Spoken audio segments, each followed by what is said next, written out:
बैशाख पूर्णिमा को ही बुद्ध पूर्णिमा के नाम से भी जाना जाता है। हिंदू धार्मिक मान्यताओं के अनुसार बैशाख महीने की पूर्णिमा के दिन ही भगवान गौतम बुद्ध का जन्म हुआ था। बैशाख पूर्णिमा या बुद्ध पूर्णिमा का त्योहार पूरे भारत में धूमधाम से मनाया जाता है। गौतम बुद्ध भगवान नारायण के ही 23वें अवतार थे। इस दिन कई लोग भगवान विष्णु की कृपा पाने के लिए उपवास भी रखते हैं। बुद्ध पूर्णिमा के दिन नदी स्नान और दान पुण्य के कार्य करने का विशेष महत्व है। आइए भक्तगणों, बुद्ध पूर्णिमा यानी कि वैशाख पूर्णिमा की पवित्र पावन कथा को श्रवण करते हैं। द्वापर युग में एक बार भगवान श्री कृष्ण से यशोदा माता पूछती हैं, आप संसार के पालन करता हो, मुझे कोई ऐसा उपाय बताओ जिससे मृत्यु लोक में किसी भी स्त्री को विधवा होने का डर ना हो और ना ही उसे निसंतानता का दुख रहे। इस पर भगवान श्री कृष्ण ने अपनी माँ से कहा, हे माते, मैं आपको एक ऐसे ही व्रत के बारे में बताता हूँ।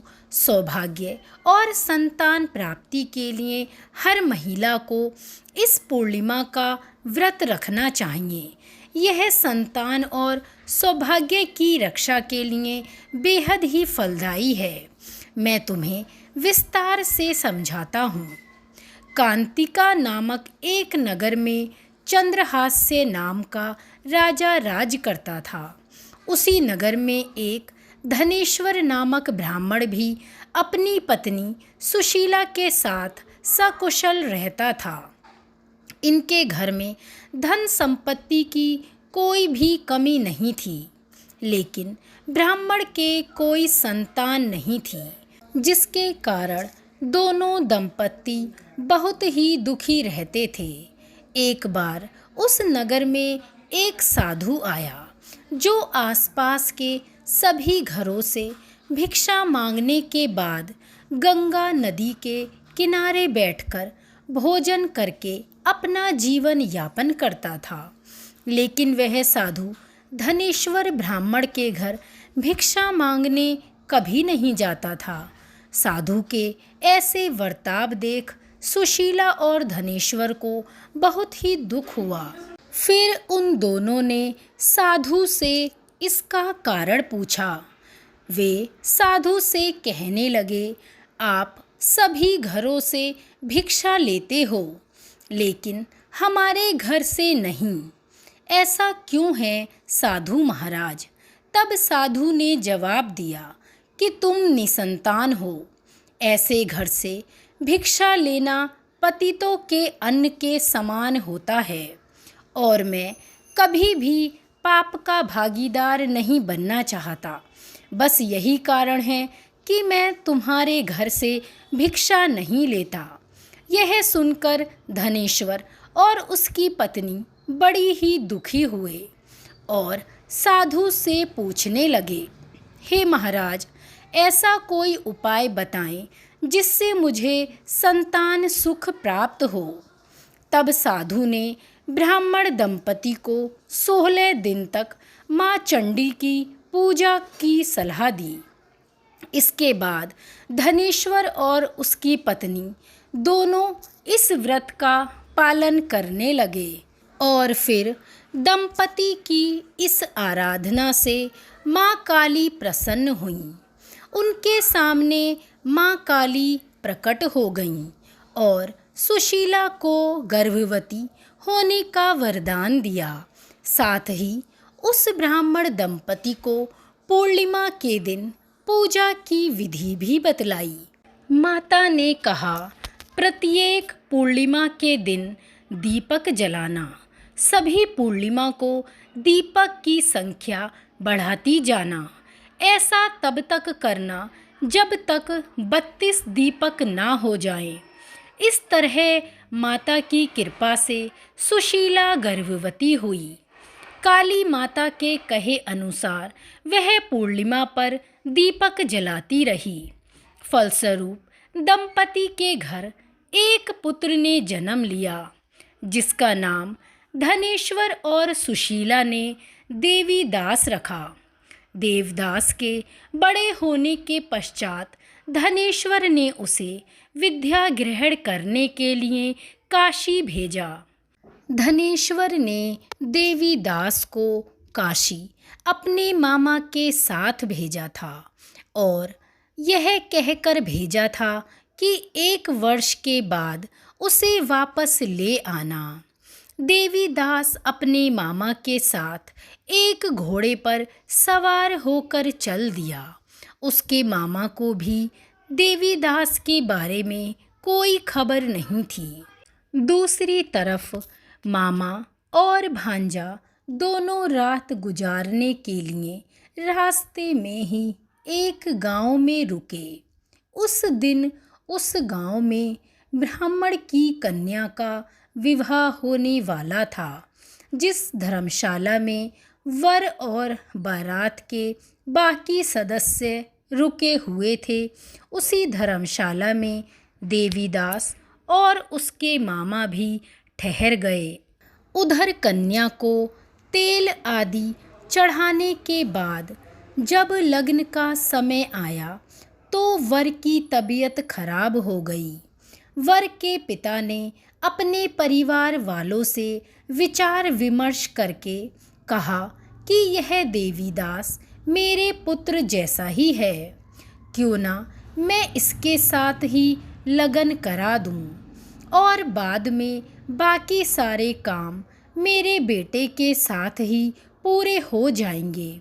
ऐसा कहने के बाद वर के पिता देवीदास को मांगने के लिए उसके मामा के पास गए और उन्हें सारी बातें बता दीं। मामा ने कहा कि कन्यादान में जो कुछ भी मिलेगा वो आप हमें दे दें। वर के पिता ने यह बात स्वीकार कर ली। इसके बाद देवीदास का विवाह कन्या से संपन्न हो गया। इसके बाद वह अपनी पत्नी के साथ भोजन न कर सका और मन में यह विचार करने लगा कि न जाने यह किसकी पत्नी होगी। यह सोचकर उसकी आँखों में आंसू आ गए। तब वधू ने पूछा कि क्या बात है, आप इतने उदास क्यों हैं? तब उसने सारी बातें पत्नी को बता दीं। तब वह कन्या कहने लगी कि आप मेरे पति हैं। यह ब्रह्म विवाद के विपरीत है। मैं आपको ही अपना पति मानती हूँ। मैं आपकी ही पत्नी रहूँगी, किसी अन्य की कभी नहीं हो सकती। तब देवीदास ने कहा, ऐसा मत करिए, क्योंकि मेरी आयु बहुत ही कम है। मेरे बाद आपका क्या होगा? लेकिन उसकी पत्नी नहीं मानी और बोली, स्वामी आप भोजन कीजिए। दोनों रात में सोने के लिए चले। सुबह देवीदास ने पत्नी को 4 नगों से जड़ी एक अंगूठी दी और एक रुमाल दिया और बोला कि प्रिय, इसे लो और संकेत समझकर स्थिर चित हो जाओ। मेरे मरण और जीवन जानने के लिए एक पुष्प वाटिका बना लो। उसमें सुगंध वाली एक नव मल्लिका लगा लो। उसको प्रतिदिन जल से सींचा करो और आनंद के साथ रहो। जिस समय और जिस दिन मेरा प्राणा अंत होगा, उस दिन यह सारे फूल सूख जाएंगे। जब यह फिर से हरे हो जाएं, तो जान लेना कि मैं जीवित हूँ। यह समझाकर वह वहाँ से चला गया। इसके बाद जब वर और बाकी बाराती मंडप में आए, तो कन्या ने उसे देखकर कहा, ये मेरा पति नहीं है। मेरे पति तो वह हैं जिनके साथ रात में विवाद हुआ है। इसके साथ मेरा विवाह नहीं हुआ है। अगर यह वही है तो यह बताएं कि मैंने इसको क्या दिया है। साथ ही कन्यादान के समय जो आभूषण मिले हैं उन्हें भी दिखाएं। कन्या की यह सारी बातें सुनकर वह कहने लगा, मैं यह सब नहीं जानता। इसके बाद सारी बारात भी वहाँ से अपमानित होकर लौट गई। भगवान श्री कृष्ण बोले, हे माता, इस प्रकार देवीदास काशी चला गया। कुछ समय जब बीत गया तो एक सर्प उसको डसने के लिए वहाँ आया, लेकिन वह उसको काट नहीं पाया, क्योंकि उसकी माता ने पहले ही पूर्णिमा के पूरे 32 व्रत कर लिए थे। इसके बाद खुद काल वहाँ पहुँचा। भगवान की कृपा से तभी वहाँ माता पार्वती और भगवान श्री गणेश भी आ गए।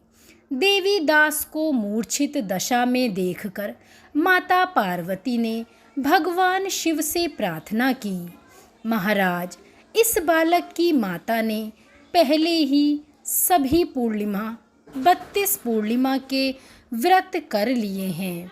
अब आप इसको प्राण दें।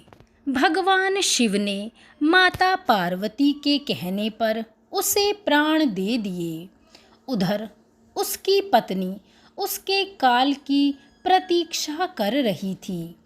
उसकी पत्नी ने जब देखा कि पुष्प और पत्र दोनों ही नहीं हैं, तो उसको बहुत ही आश्चर्य हुआ। जब उसने देखा कि पुष्प वाटिका फिर से हरी हो गई है, तो वह समझ गई कि उसका पति अभी भी जिंदा है।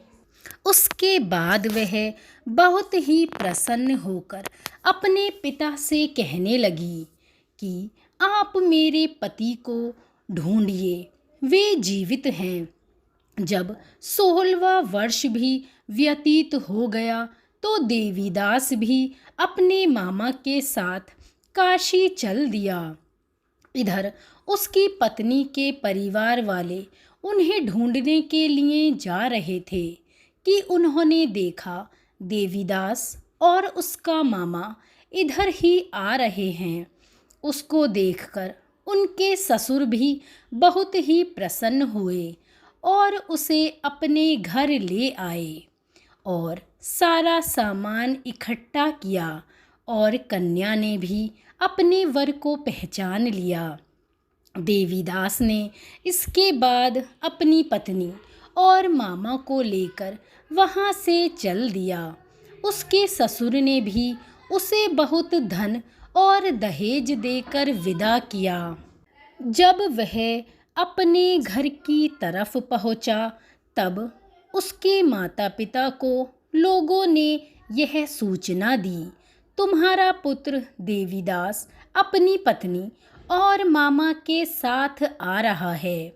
ऐसा समाचार सुनकर पहले तो उन्हें बिल्कुल भी विश्वास नहीं हुआ, लेकिन जब देवीदास आया और उसने अपने माता पिता के पैर छुए, तो देवीदास के माता पिता ने उसका माथा चूम लिया और दोनों को अपने सीने से लगा लिया।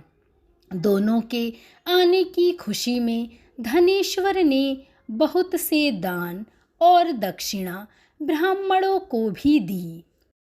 श्री कृष्ण जी कहने लगे, इस तरह धनेश्वर को 32 पूर्णिमा और पूर्णिमा के व्रत के प्रभाव से संतान प्राप्ति हुई।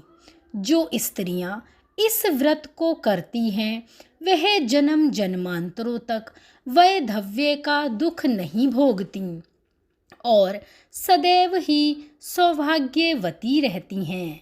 यह मेरा वचन है। यह व्रत संतान देने वाला और सभी मनोकामनाओं को पूरा करने वाला है। इस व्रत को करने वाले पर मेरी कृपा हमेशा ही बनी रहती है। बोलिए वैशाख पूर्णिमा की जय। श्री कृष्ण और माता यशोदा की जय। धन्यवाद।